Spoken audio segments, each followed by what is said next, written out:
ফিতনার সময়ে মহানবী সাল্লাল্লাহু আলাইহি ওয়াসাল্লাম এর আমল। পৃথিবী যত এগিয়ে যাচ্ছে নানা রকম ফিতনা তত দৃশ্যমান হচ্ছে। সামাজিক অস্থিরতা, বিশৃঙ্খলা ও অরাজকতা দিন দিন বেড়েই চলেছে। প্রবৃত্তির চাহিদা পূরণের সব সরঞ্জাম হাতের মুঠোয় থাকায় চারিত্রিক অবক্ষয়ও একদম তলানিতে। দিন যতই যাচ্ছে নানা সংকট যেন আরও বেশি ঘনীভূত হচ্ছে। পৃথিবী যত এগিয়ে যাচ্ছে নানা রকম ফিতনা তত দৃশ্যমান হচ্ছে।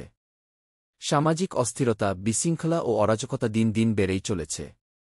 প্রবৃত্তির চাহিদা পূরণের সব সরঞ্জাম হাতের মুঠোয় থাকায় চারিত্রিক অবক্ষয়ও একদম তলানিতে।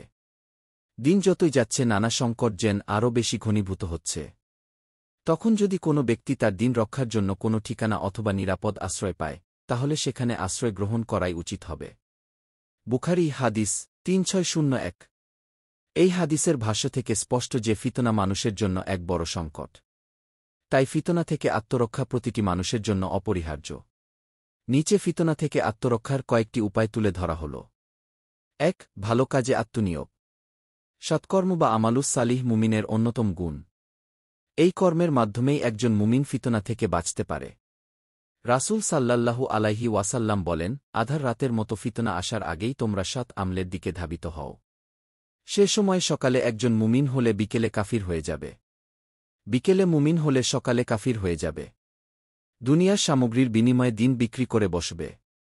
মুসলিম হাদিস 213। ২. একাকী জীবন পরিহার করা। একাকী বা বিচ্ছিন্নতাবাদ ইসলাম সমর্থন করে না। ইসলামের নির্দেশ হচ্ছে সমাজবদ্ধতা বা মুসলিমদের জামাত আঁকড়ে ধরা। হুজাইফা ইবনে ইয়ামান রাদিয়াল্লাহু আনহু বর্ণিত হাদিসে এসেছে, রাসূল সাল্লাল্লাহু আলাইহি ওয়াসাল্লাম বলেন, তোমরা মুসলিমদের জামাত ও ইমামের সঙ্গে আঁকড়ে থাকবে। আমি বললাম, যদি তাদের কোনো জামাত বা ইমাম না থাকে?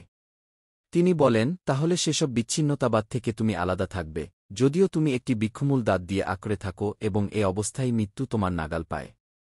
মুসলিম হাদিস 4678। ৩. কোরআন ও সুন্নাহর বিধান আঁকড়ে ধরা।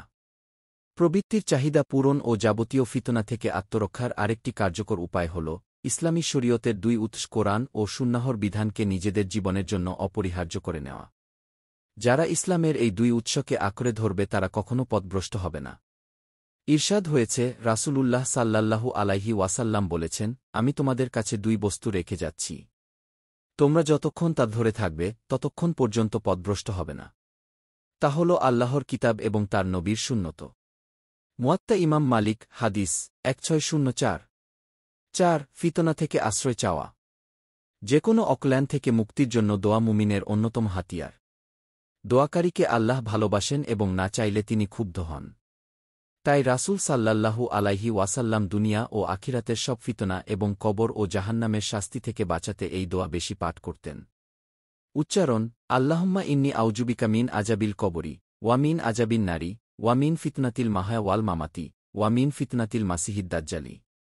অর্থ: হে আল্লাহ, আমি আপনার কাছে আশ্রয় চাই কবরের শাস্তি থেকে, জাহান্নামের শাস্তি থেকে, জীবন ও মরণের ফিতনা থেকে এবং মাসিহ দাজ্জালের ফিতনা থেকে।